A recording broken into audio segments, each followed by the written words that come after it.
Hello everyone, today I'm here to give my recommendation on Girls Beyond the Wasteland, an excellent anime title I believe you should watch. Now, why should you watch it? Not necessarily for reasons such as fan service, a heavily action-packed plot, or anything of that nature, but there's a lot that you can learn from this title, take away from it educationally. In case you don't know which anime Girls Beyond the Wasteland is, do not despair, because this title has 4 different names. 4! And please pardon my terrible Japanese pronunciations, but here we have it. The English name is Girls Beyond the Wasteland. Now, it has 2 different Japanese translations. The most common one is Shōjotachi wa Koya o Mezasu. A tongue twister, I know. It's also known by Shokomeza for short. It's also known as Girls Beyond the Youth Koya, which you may see in the promotional artwork. I'll give a very quick story synopsis here, and you might be able to pick up whether or not this title will appeal to you or not. So, in Girls Beyond the Wasteland, we have a group of students who get together. Plain and simple, they want to make a game. Now, if you have no knowledge of game development, chances are you might be lost. But that's one reason why this title itself is so educational, especially for those aspiring to enter the game development industry. It's very, it's packed full with things you can take away and learn from just by watching this. So, imagine a group of students get together, they form a club, and you have the leader of this club, Sayuki Kuroda. She pretty much leads this show. Without her, the show would be boring. You wouldn't have a reason to watch. She's that kind of character. Kind of similar to the female protagonist from Origairu, also known as Your Romantic Comedy Snafu. And I will probably compare the 2 shows a ton. But Sayuki, she's the founder of this club. She meets the male protagonist, Bunta Hojo, known as Bunta for short. And he is, how do I describe this guy? He's like your typical male protagonist. He has a lot of good traits, like, he's very social, friendly guy. So, Sayuki now, she recruits Bunta, alright, for as a scenario writer. But, we're still missing members. What do we need to make a game? We need the project leader director. That's Sayuki Kuroda. We need a script writer. Bunta fills the role. But we also need a programmer. We need an assistant lead. Not always, but you need an artist. So there's holes missing in this, in the makeup, the staff of making a game. Alright, since this is one of the next characters introduced, we'll talk about Kai Atmo. Well, he's sort of like an extremely bi-shonen looking dude. I mean, without the semi-masculine voice, you wouldn't even know that he was a dude. But I digress. He's friends to Bunta, because every single male protagonist needs some sort of sidekick, right? He fills this role. What else can I say about this dude? He sort of has he has past trauma with women, which some people might relate to, I guess. Put simply, he was a nice dude in the relationship, and for whatever reason, he got dumped. Because he was too nice of a guy, and he has these, like, post-traumatic stress disorder type scenes where, he brings up his ex. It triggers bad memories for him. So that fills who will eventually become the assistant lead, because he doesn't really have any special talents. And that's the thing about like making a game. Many individual talents and skills can be transferred to other areas. You know, you might be going through college and be like, well, I don't know if I want to pursue game development because it's a very volatile field, whatever. But if I can write, I can do other things. You know, the world is suddenly opened up to you. So, just like Kai, just because you don't have any special talent like programming or art creation or drawing or whatever, doesn't mean you can't be involved in the game development process.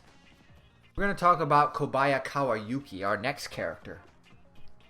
And surprise, surprise, what sort of cliche have we not filled yet?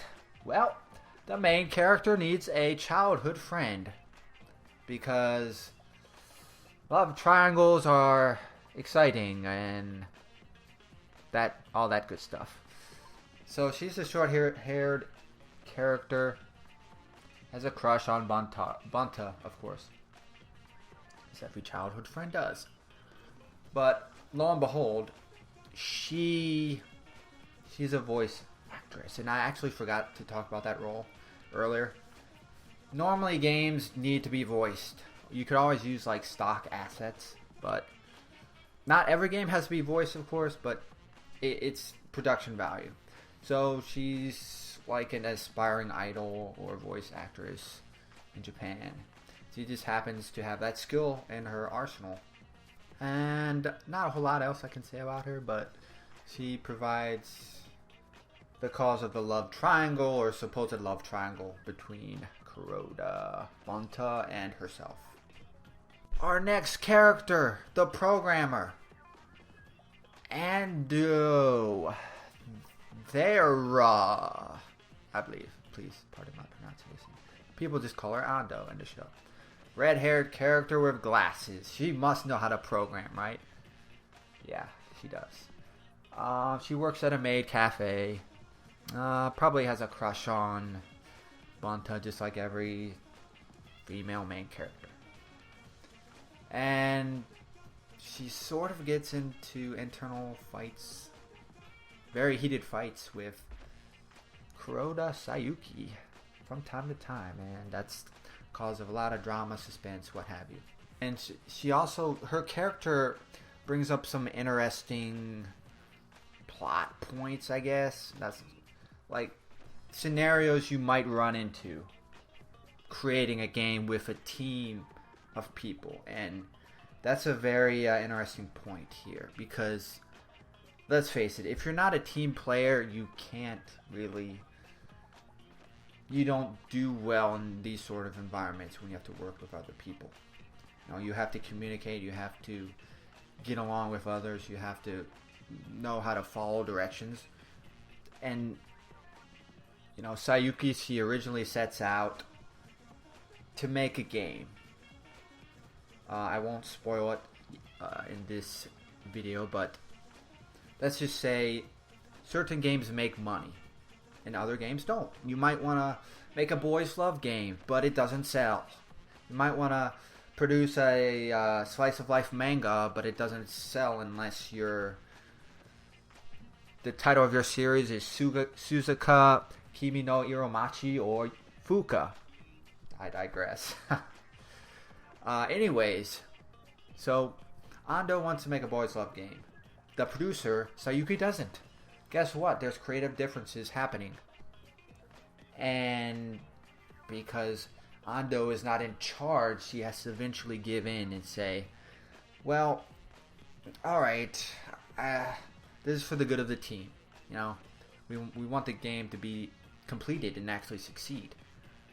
So she eventually, after like, I don't know, 10 episodes, gives in to Sayuki, listens to her, and there we have it. Our last and final character is Yuki Ugisu. So Yuki, she is a little shy girl with an amazing talent with art. And that's kind of how she gets recruited into this group of 6 to help them produce art for their show.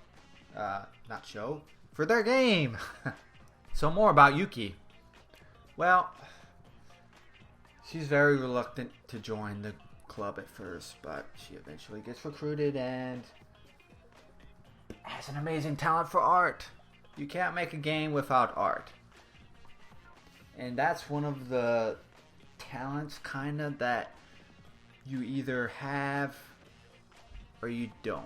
I mean, put strictly, some people can draw and others can't. You know, I could work my rear end off, but if I don't have that natural talent, it's not going to work out for me. To be honest, I can draw stick figures and that's it. But anyways, more about Yuki. Now, she's one of those naturally gifted artists. So, whether she's talented with CG art, actually she is, because they do show in the anime a couple of shots of the programs she uses. So that's a nice, interesting touch. So I guess she's multifaceted in the fact that she also knows how to work CG art programs in their software, as well as actually draw what she needs. So very talented individual. And like the other facet of, like, if you can't draw, you need to be able to work the computer software when it comes to creating art, which unfortunately for myself, I learned out the hard way. Some skills you can acquire through hard work and dedication and determination, blood, sweat, and tears. Other skills, if you're not naturally born with them, it's just not going to click with you. I'm going to talk more about Sayuki Kuroda. Now, I mentioned that she pretty much drives the show. She also drives her teammates to create this game. And the thing about Girls Beyond the Wasteland is it's overly focused sometimes on the characters and their efforts to create a game. There's not very much fluff going on. I guess one of the negative things about this anime is that if you're not interested in game development, if you can't relate to the characters, if this is not something you find inspirational, or you can't take anything from it because maybe you just don't like video games or whatever, then it's probably not the show for you. But again, on the flip side, if this does relate to you, it's going to hit home very hard. As a project lead, Sayuki, she puts in more work than everybody else. She recruits everybody. She creates the agenda. She motivates her teammates when they're down and they're not motivated or whatever. She puts in more work than everybody combined. You just don't see all of it. Not only that, she's also multi-talented when it comes to the entire game development process. So I mentioned the roles of scriptwriter, artist, programmer, voice actress, or acting in general.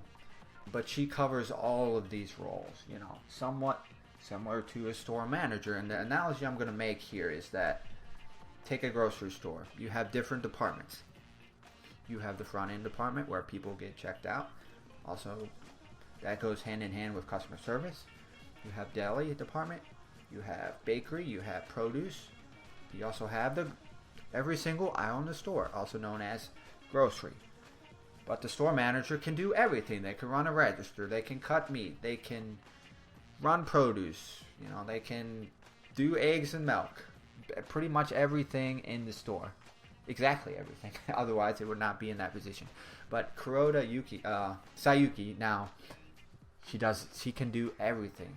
Assist her teammates when they need help, when they have a question, whatever. So, not everyone can be this sort of project lead, but it is one of those. It's one of those fields or careers, what have you, that your skills will transition over to the next. So just because you can't find a game development job or whatever, because I would imagine it's really tough to take on the role of like a project lead, unless it's like an indie game. But of like of a well-established studio, it would be hard to get that position without networking and having prior experience and all that. We're going to talk about some greater insight into game development careers that this title can provide. Now, you have to be aware, working with game development, there will be the following: long hours worked, crunch time. They make fun of it with this lockdown scenario in this anime. This is a period where you have to really buckle down and get the game out the door. So you can expect 10 to 18 hours a day, sometimes even 7 days a week, to get the work done. So if you can't handle these hours, if you can't handle the work, potentially this career isn't for you. Now, another common problem here with people who want to enter the game industry is that they can't separate gaming hobbyist time with working on a game for work. Because let's face it, many of us grow up playing video games just as a hobby. Sometimes we get inspired from them, and other times we just want to pass the time because it's fun. We don't want to work our brains hard. We just want to kill time, or we want to have fun with our friends, beat the game or whatever. We don't want to like break it down, look for bugs, create assets behind the game, create a script because it's too much work or whatever. But other people, this is what they want to do for a living, and they have found their passion. Being able to separate gaming hobbyist time with work for a game is a challenge that many people are likely to meet, myself included. Now, working on games as a career is very likely to take the recreational fun out of something you once viewed as a hobby. So, something you have to keep in mind. So ultimately, you have to consider reality here. After you view Girls Beyond the Wasteland, you cannot really blame yourself. I was uninformed. I didn't know what it took to succeed in this industry. I didn't know that I had to put in 18 hours a day, 6 days a week. I didn't know that I had to be talented with game testing, programming, art creation, etc. So, Girls Beyond the Wasteland is very enlightening to aspiring game developers. Another common issue with the game development industry is that sometimes the work is not permanent, meaning you might be outsourced to work on a game for whatever reason, to test it, to design assets for it. The game is finished. People get paid. Oh, well, now the team breaks up. You know, it was just a temporary position. How am I going to find work now? I have to search for work again. It's not permanent. So if people can't handle this sort of up and down uncertainty of, well, am I going to have a job tomorrow? Am I going to have a job in 3 months? Can I pay the bills if somehow this contract doesn't work out and I'm not able to work on this game or whatever? It doesn't make enough money. Maybe it doesn't make enough money for me to... This is talking more indie games. It might not make enough money for the next house payment or whatever. So sometimes, you know, there's an easy route in life and there's a hard, difficult route. The latter, which is over the long term, can sometimes, actually a lot of the time, pay off more in the end. But you really have to work your behind to accomplish what you want sometimes. Some people, 9 to 5, clock out, go home, play games. Other people, well, I want to make this my career. I want to create games. I want to work on games because it's my passion. Now we're going to wrap up with the pros and cons on why you should not watch Girls Beyond the Wasteland. Now, some of the pros. Very educational for aspiring game developers, as I've already gone over. You want to know more about making a game? What's it like? Well, watch this anime. It keeps your attention with its directness of the plot. Sayuki Kuroda is the main reason why there's very little downtime. So the plot is very direct. And no, we're not talking about that sort of plot, but the story plot. And if you're looking for a realistic, down-to-earth anime that just something you can relate to because, well, there's no space aliens or magical powers left and right, there's no space battles, well, then this is the anime for you. Some of the cons for why you might either be turned off to this show or maybe it isn't for you. Very one-dimensional. In this instance, a pro of the plot being direct could be considered a con because it doesn't focus on anything else. It doesn't focus on the romance. It doesn't focus on anything else besides this club making a game, pretty much. So that could be considered a con. Limited fan service, which is debatable as a con, but there is some fan service, but again, this is more along the lines of this story actually has merit to it rather than just we're going to throw that sort of plot in your face, or we're going to have a lot of panty shots and chicks in skimpy clothing or whatever. Now, the anime is very short, so it's probably going to leave you longing for more, which it did for me. Which I did say about Orgairu, aka Romantic Comedy Snafu, after season 1, but then season 2 came out and I changed my mind. But please make an Orgairu season 3, please. Hopefully we'll see it one day. And romance is very limited. I'll just say that. Hopefully it's not too much of a spoiler, but if you're looking for more romance, whatever, then you're not going to find it here. In a nutshell, you should watch this title if you want more insight on game development, enjoy slice of life stories, or down-to-earth realistic scenarios in anime. Now, the question everyone has been waiting for. Is Sayuki Kuroda hotter than Yukino Yoshitaka? Well, I'll leave that up to everyone to decide. I still can't make up my mind.